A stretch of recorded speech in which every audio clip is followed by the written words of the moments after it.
There's something about dolls that's always been unsettling. Maybe it's their lifeless glass eyes, or the way their faces always seem to stare right at you, no matter where you stand. Some people say it's just pareidolia, that your brain tricks you into seeing emotion in something that's just plastic and paint. But others, people who've really seen things, will tell you that dolls are more than just toys. They're vessels, empty containers that can hold memories, energy, and sometimes something far worse. In almost every culture, there are stories of dolls that move on their own, not in broad daylight, not where you can catch them in the act, but in those silent hours between midnight and 3, when the air feels heavy and time seems to slow down. That's when they move. Maybe it's just your imagination. Maybe it's the shadows playing tricks on you. Or maybe it's the moment you're not looking that they decide to move. These are 5 true stories. Stories from people who swear they've witnessed dolls come to life. If you've ever owned one, or have one sitting somewhere in your room right now, you might want to check where its eyes are looking, because once you notice a doll has moved, it's already too late.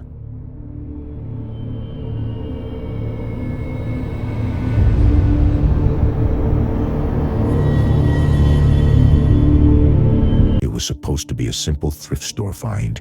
Ethan was a 22-year-old college student majoring in film production. He had this small project for his horror cinematography class. He needed props that gave off an old, eerie vibe. So, one Saturday afternoon, he stopped by a local thrift shop on the edge of town. He didn't expect to find anything special, just a few cracked picture frames, some dusty books, a few chipped teacups, and then he saw it. On the bottom shelf, half hidden behind a pile of worn-out teddy bears, was a porcelain doll. It was dressed in a faded white gown, laced at the edges, with tiny cracks running down its pale face like veins beneath the skin. Its eyes, bright blue, stared ahead, wide open. Its lips were parted just slightly, enough to look like it was almost smiling. Something about it caught Ethan's attention. It was old, maybe from the early 1900s, perfect for his project. He paid $5 and took it home. At first, nothing seemed odd. He placed the doll on a shelf in his dorm room, facing the camera setup he was experimenting with. That night, while editing some footage, he thought he noticed the doll's head slightly tilted. Not much, just a few degrees off from before. He brushed it off, assuming maybe he bumped the shelf earlier. But the next night, it happened again. He was sure this time. When he left the doll facing the window before going to bed, he woke up to find it facing his bed instead. Still, he tried to rationalize it.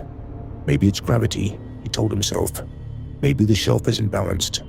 By the third night, his curiosity got the better of him. Ethan decided to test it. He positioned his camera directly in front of the doll, hit record, and went to sleep. The next morning, he woke up to find the doll had turned again. This time, its head was completely facing the camera, but when he checked the footage, the entire video was static. Every other clip on the SD card was fine, except that one. It was as if something interfered with the recording. That's when he noticed something else. Every night, just before falling asleep, he'd been hearing a faint clicking sound, like porcelain tapping on wood. He thought it was the radiator or maybe a dripping pipe. But last night, he swore it came from his desk, where the doll sat. He decided to stay awake the next night, phone in hand, pretending to sleep. At 2:47 a.m., the clicking started again, faint but distinct. He opened his eyes just slightly. The room was dimly lit by the streetlight outside. He could barely make out the doll's outline on the desk. And then, it moved. Not suddenly, not like in movies. It was slow, unnaturally slow. The doll's head turned inch by inch until it was facing Ethan's bed. Then its mouth, the small, cracked porcelain lips, began to open. Ethan froze. He could hear his heartbeat in his ears. The doll let out a faint creak, and from its mouth came a whisper, so quiet he almost thought he imagined it. "Don't look away." He shot up, grabbed his phone, and turned on the light. But the doll was still, motionless again, its mouth shut. He didn't sleep the rest of the night. By morning, he'd convinced himself it was sleep deprivation or stress. But when he checked the footage again, this time the file wasn't corrupted. It was just blank. As if the camera had been turned off manually. That was the last straw. He packed the doll in a box, drove it back to the thrift store, and demanded they take it back. The old woman at the counter looked at the box without surprise. "You brought it back," she said quietly. Ethan frowned. "Yeah, it keeps moving." The woman sighed. "They always do." When he asked what she meant, she didn't answer. She just slid the box behind the counter and whispered something under her breath, maybe a prayer. That night, Ethan finally slept peacefully, or so he thought. But around 3 a.m., his phone buzzed with a notification. It was his motion detector app. He opened it, half asleep, and froze. The alert was from his desk. The camera feed showed his empty room, except for a shadow sitting on the desk, the faint outline of a small head, smiling.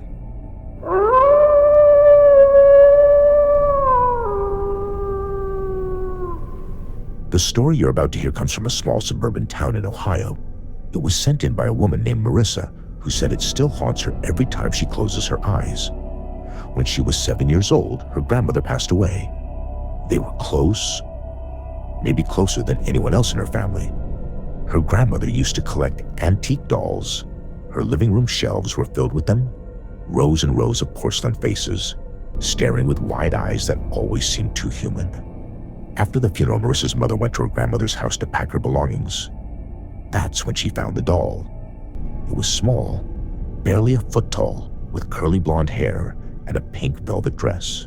Its glass eyes were an icy blue, and its lips were painted in a faint smile. Her mother said it was one of her grandmother's favorites, one she never let anyone touch. Marissa's mom decided to give it to her as a keepsake. "She'd want you to have this," she said, placing it in her arms. At first, Marissa loved it. She named it Rosie and kept it on a small wooden chair beside her bed. But it didn't take long before things started to feel wrong. The first time was just a few nights later. Marissa was lying in bed, half asleep, when she heard a soft thud. When she turned her head, Rosie was no longer sitting upright on the chair. It was lying face down on the floor. She got up, picked it up, and placed it back on the chair. Maybe it just fell, she thought. The next night, the same thing happened. Only this time, the doll wasn't on the floor. It was sitting on her dresser, facing the bed. Marissa called her mom into the room, crying, but her mom laughed it off. "It's just your imagination," she said. "Maybe you moved it earlier." But Marissa knew she didn't. Then came the voices. At first, she thought she was dreaming. She would wake up in the middle of the night to hear soft whispers, a woman's voice, faint and shaky, coming from near her bed. Sometimes it sounded like her grandmother. Sometimes it didn't. One night, her mom walked past the room and heard Marissa talking. When she peeked in, Marissa was sitting up in bed, whispering to someone. "Who are you talking to, sweetie?" she asked. Marissa looked up and smiled sleepily. "Rosie. She told me Grandma says hi." Her mom froze. "What do you mean?" Marissa pointed to the doll. She said Grandma misses us. Her mom brushed it off at first. Maybe it was grief. Kids process loss in strange ways. But that night, while tucking Marissa in, she noticed something. The doll's head was slightly turned toward her, and for just a split second, she swore she saw its lips move. After that, things started to escalate, lights flickering, the old clock in the hallway stopping at 3:12 a.m. every night, and that faint, eerie humming of a lullaby playing even when no toys were on. Marissa's mom decided to store the doll in the attic. She didn't want to scare her daughter, so she just said Rosie needed a little rest. But from that day on, the house didn't feel the same. Sometimes, Marissa would hear footsteps coming from the attic, soft and light, like someone walking in circles. One night, after tucking Marissa in, her mom went downstairs for some tea. Around midnight, she heard a sound, faint, but unmistakable. The sound of a child giggling.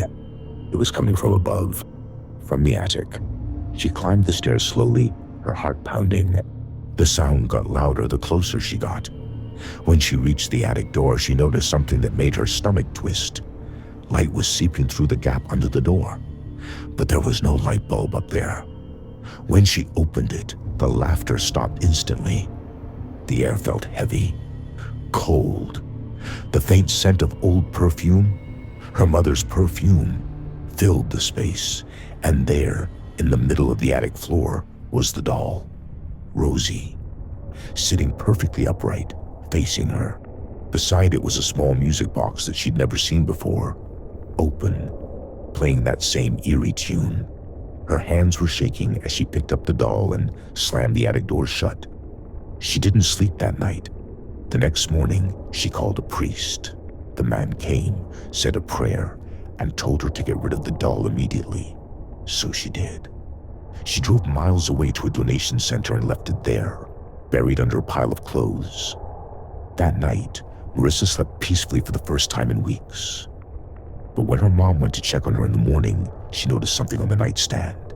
A small pink velvet ribbon, the same one that had been tied around Rosie's dress. And in the faint morning light, she could hear something, a soft humming coming from the attic again. A lullaby, the same one her mother used to sing.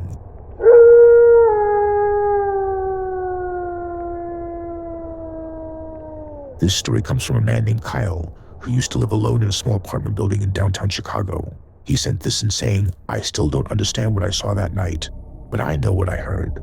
And I know that doll moved." Kyle had just gone through a rough breakup and wanted a place where he could start fresh. Apartment 302 wasn't fancy, just a one-bedroom place in an old building from the 1940s. The rent was cheap, the walls were thin, and the air smelled faintly of dust and old wood. But for a guy living alone, it worked. The first few weeks were fine. He worked late shifts, slept during the day, and barely interacted with his neighbors. But on his second month there, he started noticing strange noises, thumps and scratches coming from the ceiling above his bed.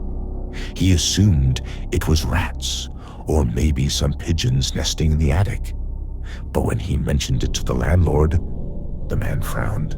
"There's no attic above your unit," the landlord said. "Only insulation and wood beams? No crawl space, nothing?" Kyle didn't think much of it. Old buildings make sounds. But then he found something. One rainy afternoon, he was cleaning out his closet when he noticed a loose ceiling panel above the shelf. It looked out of place, like it had been moved recently. Out of curiosity, he grabbed a chair, stood up, and pushed it open. Inside was a narrow hole leading into a small crawl space. He shone his phone light inside and froze. There was a doll. It sat propped against the beam, covered in dust with tangled black hair and a tiny dress that looked hand-stitched. Its porcelain face was cracked, and one of its glass eyes was missing. Kyle thought it was creepy, but he also thought it might just be something a previous tenant left behind. He put it on his desk to show a friend later and sealed the panel shut. That night, he regretted it. Around 2 a.m., he woke up to a faint sound. Tap, tap, tap. Coming from his desk, he turned on his lamp. The doll was lying on its side, facing the bed. He sat there for a moment, confused. Maybe he'd knocked it over earlier. He placed it back upright and went back to sleep. An hour later, he woke again, this time to the sound of tiny footsteps. It was soft, like bare feet padding across wood, and it was coming from inside his room. He turned on the light. The doll was now sitting on the floor, facing him. Kyle's heart started racing. He didn't move, didn't breathe. He slowly got up, grabbed the doll, and tossed it into a storage box in the closet. Then he locked the closet door. That's when he heard a faint giggle coming from inside the box. He stumbled back, heart pounding, staring at the door. The sound grew louder. A whispering voice muffled through the wood. "Kyle, open the door." He froze. It was his ex-girlfriend's voice. He felt sick. There was no way. It was impossible. But when he put his ear closer, it said again, slower this time, "Don't leave me again." He kicked the box, and the whisper stopped. Silence. The next morning, he took the doll to the dumpster outside and threw it in. He stayed out all day, at work, at a bar, anywhere but home. When he came back that night, the first thing he noticed was the smell. It was faint but distinct, old perfume. The same kind his ex used to wear. When he went into the bedroom, his blood ran cold. The doll was back, sitting on the bed. This time, it was clean, the dust gone, the cracks almost invisible. It looked newer. He didn't touch it, didn't sleep. He sat in the corner all night, staring at it, trying to figure out if he was losing his mind. Around 4 a.m., the scratching in the ceiling started again. But this time, it wasn't just scratching. It sounded like something dragging across the wood, something heavy. And then the ceiling panel he'd found earlier slowly began to slide open on its own. A faint childlike laugh echoed from above, and something fell through the opening. It was a photograph. When Kyle picked it up, he felt his stomach twist. It was a picture of him sleeping in bed. And beside him, in the photo, was the doll, sitting up, looking directly into the camera. That was the last night Kyle stayed in that apartment. He packed everything the next morning and left the keys on the table. The landlord called him a week later, saying a new tenant had moved in. Kyle asked, jokingly, if they'd mentioned anything weird about the place. The landlord paused. They said they found something in the attic. A small porcelain doll. It was sitting up there like it was waiting. This story comes from a woman named Alicia, a freelance videographer who used to make small documentaries about abandoned places and forgotten people. In 2019, she got an email from a local historian in Maryland about an old property known as the Holloway Residence, the former home of a man called Elias Holloway, a reclusive toy maker from the 1940s who mysteriously disappeared one winter and was never found. What made it interesting wasn't just his disappearance. It was what the police found inside his workshop. Hundreds of dolls, every single one of them with lifelike human expressions, so real that investigators once described the experience as standing in a room full of frozen souls. Alicia saw potential for a viral story, haunted history, old craftsmen gone mad. She packed her camera gear, drove 3 hours out of town, and arrived just before dusk. The house sat deep in the woods, swallowed by ivy and fog. The windows were broken, and the door hung crooked on its hinges. But inside, the air was dry, like time itself had stopped moving. She started filming. Everything was exactly as the historian described. Shelves filled with half-finished toys, old journals scattered across tables, and hundreds of dolls in every corner, staring with glass eyes that seemed to follow her wherever she moved. Each face was different, some smiling, some crying, some completely expressionless. But what disturbed her most were their hands, tiny, detailed, but with faint lines, like fingerprints. Alicia tried to focus on getting her footage. She even joked into the camera, saying, "If I die in here, at least my subscribers will know it was the dolls." She laughed nervously, but the laugh didn't sound right. Not in that house. That's when she noticed something odd. One of the dolls was sitting on a small wooden chair near the fireplace, a little girl in a white dress. In every photo she'd seen online, the doll's head faced the fireplace, but now it was turned toward the door. She thought maybe the wind had moved it, or maybe someone else had been there, but the air was still. Then, when she checked the footage later that night at a motel, her stomach dropped. In one clip, while she was walking past a row of shelves, the doll in the background slowly turned its head toward the camera. No jump cut, no glitch, just a smooth, deliberate movement.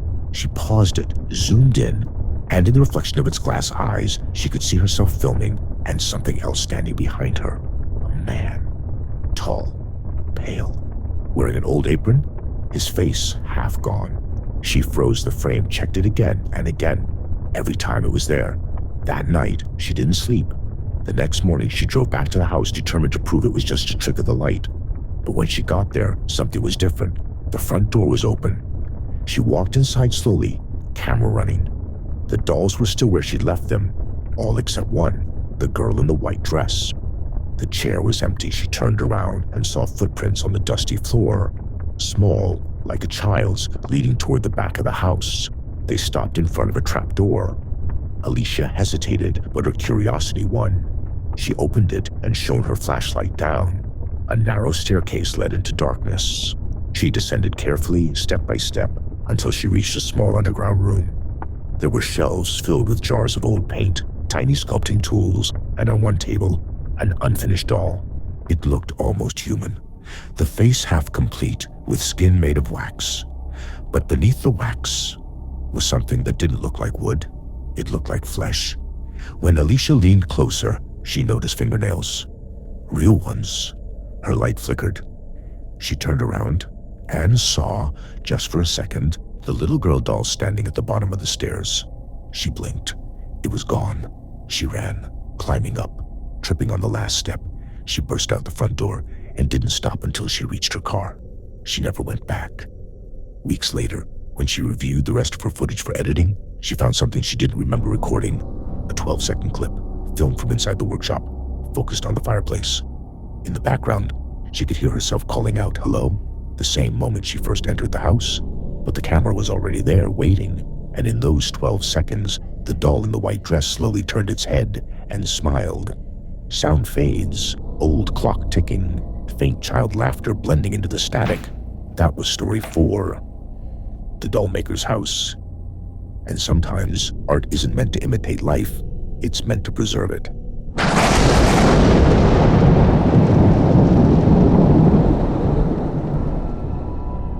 This story comes from a man named Derek, a software engineer living in a quiet suburban neighborhood.